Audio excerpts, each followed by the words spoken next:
Hello everyone, I am Dr. Shashank Sharma, MCH Urology.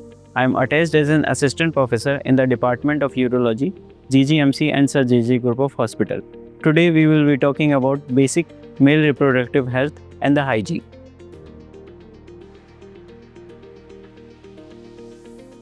Now we will be discussing about male puberty.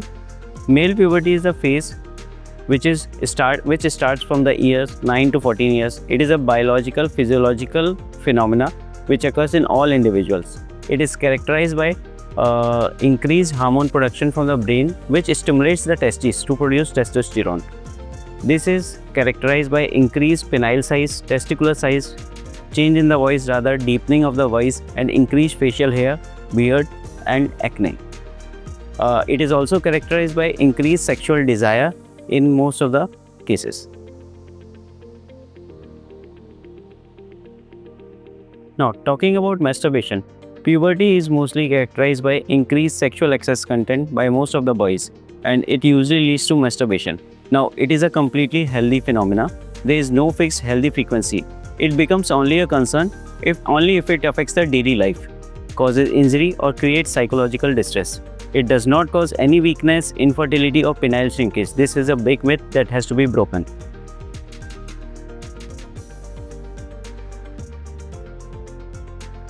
Now discussing about nightfall. First of all, nightfall is not a disease. It is just uncontrolled ejaculation of semen during the night time when there are certain dreams.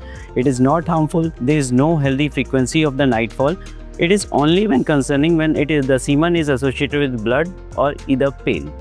Nightfall usually resolves on its own at a certain age, around 28 to 30 years, usually after marriage. The sexual intercourse frequency increases and the nightfall frequency resolves. Morning erection. Morning erection generally refers to the morning wood in the general population. This occurs during the REM sleep, and it is a completely natural phenomena which indicates a healthy nervous and vascular function. Now, there is no compulsion that the morning wood will occur daily. In some situations, like during the stress or during traveling, it might not occur daily. Morning erection doesn't indicate that there is some shady business going down in that area. So, whenever you get a morning erection, just take a deep breath, be calm, don't try to maneuver it or don't try to forcefully release it. Just be relaxed, it will resolve on its own.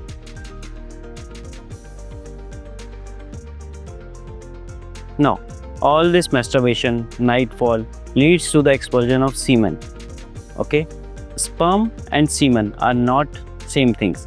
Sperm are rather the reproductive cells which are made in the testes, which are released in a liquid, and that liquid is called semen.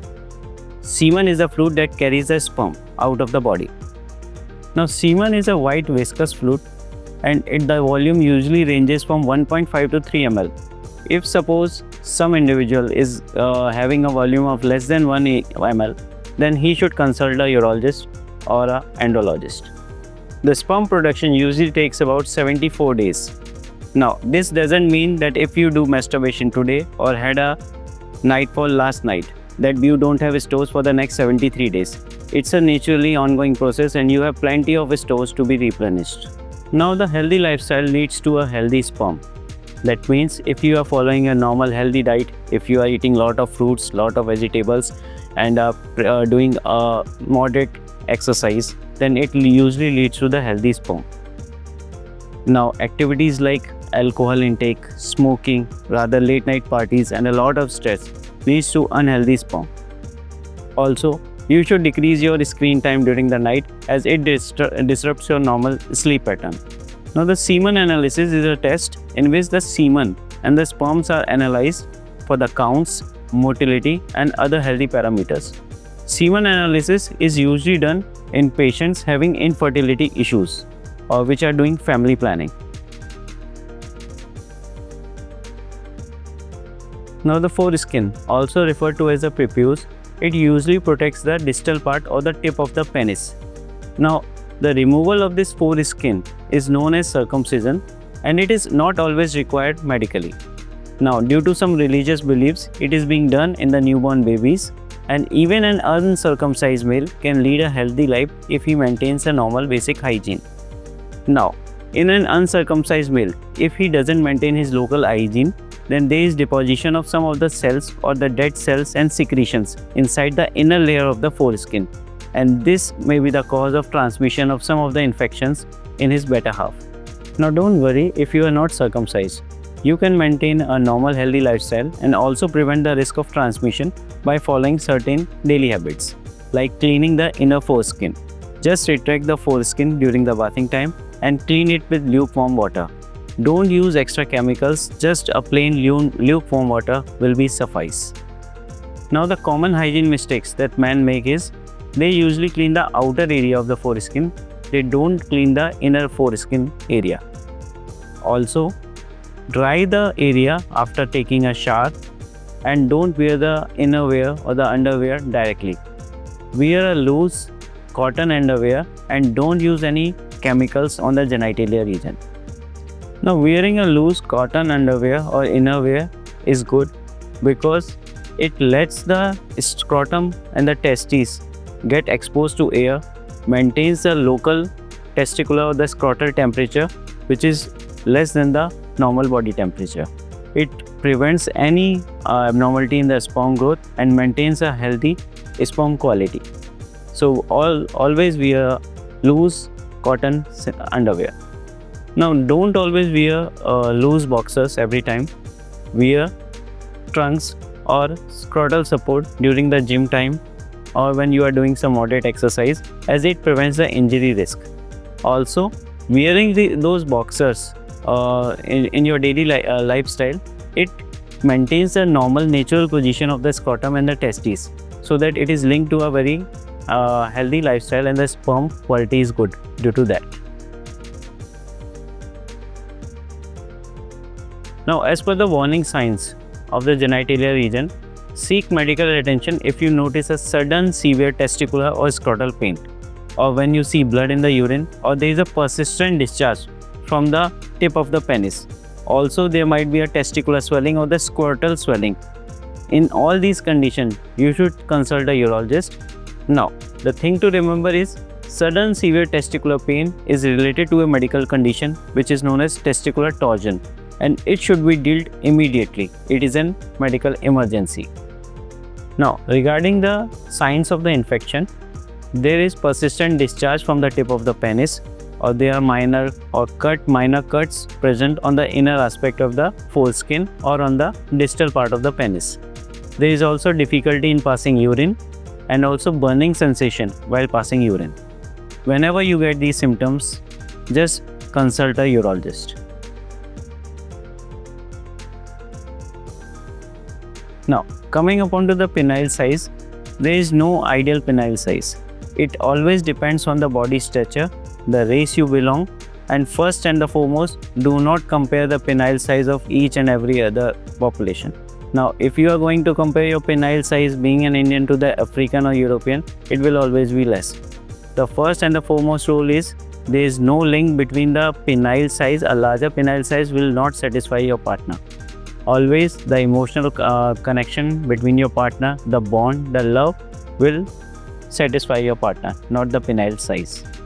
So don't take medicines on your own. Always consult a urologist for a better opinion, as these medicines might lead to some adverse effects to you. Now, coming upon to the direction or deviation of the penis. Now, a slight turn of the penis towards either left side or the right side is natural. But if you are noticing some severe deviation of the penis or bending of the penis towards either of the side, then do please consult a urologist. Okay.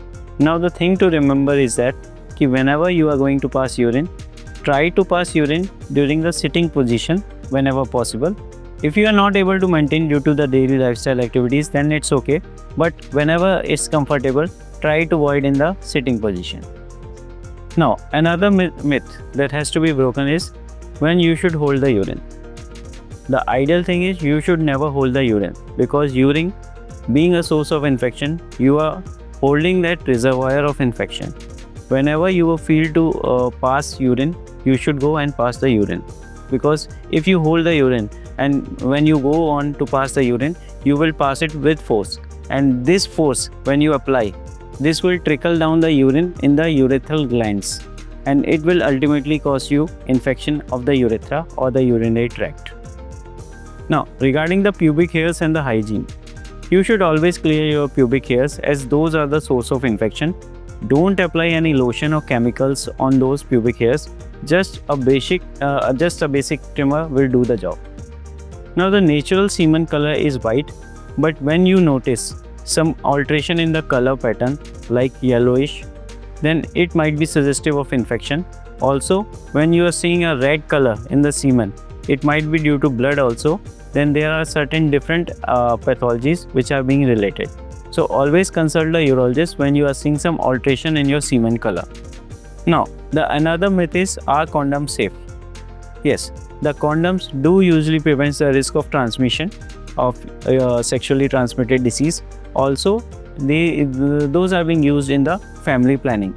Now, being a synthetic and a foreign material, some of the condoms might cause some inflammation in the body like vaginitis in the females, dry vagina, and the disruption of the good bacteria counts in the vagina. Now, if you are getting these symptoms like burning sensation, some difficulties in that area, then change that brand and switch to different brand which suits you. Now, regarding the lubricants, the nature has provided us with a normal lubrication which is in the form of natural vaginal secretions. But if you are using lubricants artificially, then you should prefer a proper brand, and you should see that those lubricants are not causing any irritation in the vagina or in your inner preputial area or the foreskin area. If you are getting these symptoms, just don't use that lubricant, switch to some different one, or seek or consult a urologist. To conclude, there will be different changes when you are going to be aging. Now, don't stick to all those things and stick to that there are difficulties in this change or that change. Just stick to the basics, follow a healthy lifestyle, maintain a proper diet, maintain your sleep patterns, reduce your screen time, and always seek a urologist or some physician for the difficulties you are having. Just stick to the basics, stay happy, stay sharp.